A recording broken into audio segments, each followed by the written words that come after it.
Es šobrīd atrodos Rīgā. Aiz manis ir redzams gan vilciens, gan arī pārvads pār dzelzceļam, Augusta Deglavielas pārvads.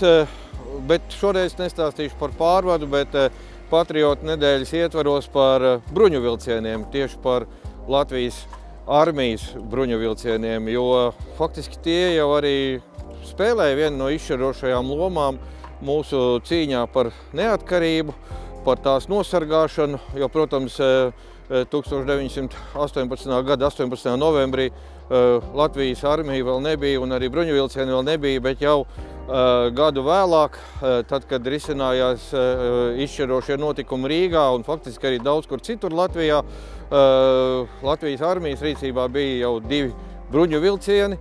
Nu, varbūt tas nav daudz, bet jebkurā gadījumā tas ir būtisks spēks un ierocis, ne tikai faktiskajā ziņā, militārajā ziņā, bet arī tādā morālajā ziņā, jo bruņuvilciens toreiz spēja ne tikai nodarīt tā ieroči, kas ir uzstādīti uz šī bruņuvilciena, nodarīt postījumus ienaidniekiem, bet arī morāli iebiedēt un arī kalpoja kā patvērums mūsu armijas kareiviem, jo bruņuvilciens tomēr viena no tā faktiskajiem uzdevumiem ir pasargāt tieši karojošos.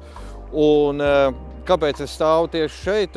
Tāpēc, ka Bermontiādas laikā faktiski ne no 2, bet no 3, par vēl vienu vēlāk pastāstīšu, bruņu vilcieniem šeit arī bāzējās. Nu, nevar teikt, ka visu laiku bāzējās, bet no šejienes tika veikta apšaude arī uz Daugavas pretējo krastu.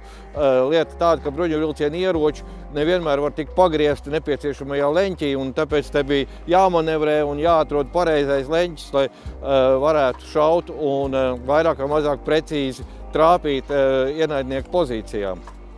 Bet aizsākās bruņu vilcienu iegūšanas process, tā to tieši var nosaukt, 1919. gada jūlijā, proti vispirms varbūt izmantojot tādu nelielu viltību, bet tomēr tā kara laikā ir ļoti liels pluss, ja tā piemīt komandieriem, tika atņemts bruņuvilciens pretējai karojošai pusei.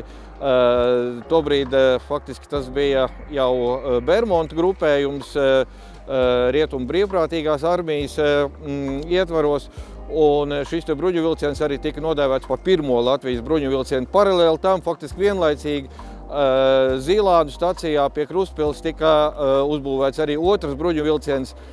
Šis te pirmais bija mazliet labāk bruņots, otrais sākumā tikai no 4 ledus vagoniem, ja piena pārvadāšanai paredzētiem vagoniem, kas bija mazliet pastiprināti un vienkārši nomaskēti.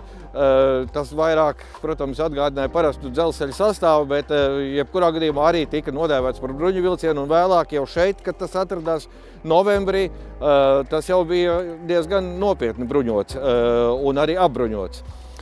Tālāk turpinājās bruņuvilciena klāsta papildināšana, arī citur, gan atņemot ienaidniekiem kā trofeju, piemēram, pēc 4. bruņu vilcienu, bet arī jau 1919. gada oktobrī bija faktiski gatavs tā dēvētais 5. bruņu vilciens. Nu, 3. mēs paši uzbūvējam un 5. arī, bet 5. uzbūvēja Liepājas darbnīcā dzelzceļa inženiera Sproģa vadībā, un tas savukārt cīnījās ar Bermonta karaspēku Liepājas apkaimē.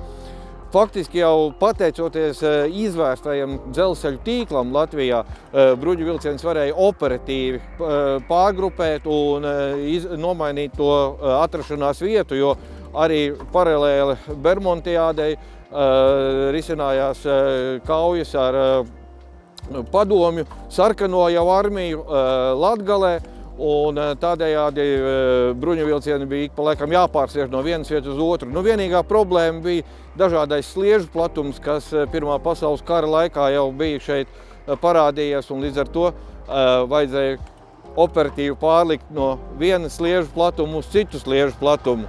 Ar vagoniem tas ir diezgan vienkārši izdarāms, bet ar lokomotīviem nē, un tāpēc arī bija nepieciešams šeit zinām atjautība. Bet jebkurā gadījumā šie 5 bruņuvilcieni vēlāk tika apvienoti vienā formējumā, teiksim, pakļaut vienam formējumam bruņoto vilcienu divizionam, kas 1926. gadā pārtapa bruņoto vilcienu pulku, kura sastāvā kopš 1930. gada jau bija 4 atkal bruņuvilcieni, bet tie jau bija moderni, atbilstoši tam laikam moderni, protams, atbilstoši arī bruņoti, un to personālais sastāvs tika arī speciāli gatavots. Bet Jānis Lavinieks, kurš bija pirmā bruņotā vilciena sagrābšanas idejas autors, ja pareizi sakot, nodošanas Latvijas armijai, un pats arī to veiksmīgi realizēja, turpināja vadīt gan bruņoto vilcienu divizionu, sākumā, protams, pirmo bruņoto vilcienu, pēc tam bruņoto vilcienu divizionu, bruņoto vilcienu pulku, un tas faktiski bija Latvijas bruņotajos spēkos viens no tādiem nopietnākajiem, protams, arī mobilākajiem ieročiem. Diemžēl 1940. gada notikumi, faktiski tas sākās jau 1939. gadā līdz ar Bāzu līgumu. Šo te bruņoto vilcienu efektivitāte faktiski izzuda un arī nomainījās ieroču veidi. Bruņuvilcieni tika izmantot arī vēlāk, bet jau citās operācijās vairāk tā kā pieseg variantam. Bet šis te laika posms, kad Latvijas armijas rīcībā bija šie te bruņuvilcieni, bija diezgan ražīgs un ļoti nozīmīgs mūsu neatkarības stiprināšanai, un arī turpmākajos gados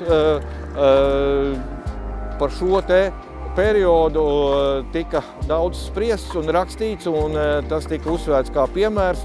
Un Jānim Laviniekam, kurš, starp citu, bija karojis ne tikai Latvijas, bet arī, protams, sākumā Krievijas un arī Ukrainas armijā, izdevās paglābties no represijām. Viņš emigrēja uz Amerikas Savienotām valstīm, un tur jau pēc viņa nāves 1971. gadā tika izdot šī te vērtīgā grāmata, kur ir aprakstīta Latvijas bruņuvilcienu vēsture. Bet ir arī citi darbi, kur par to var smelties papildus informāciju.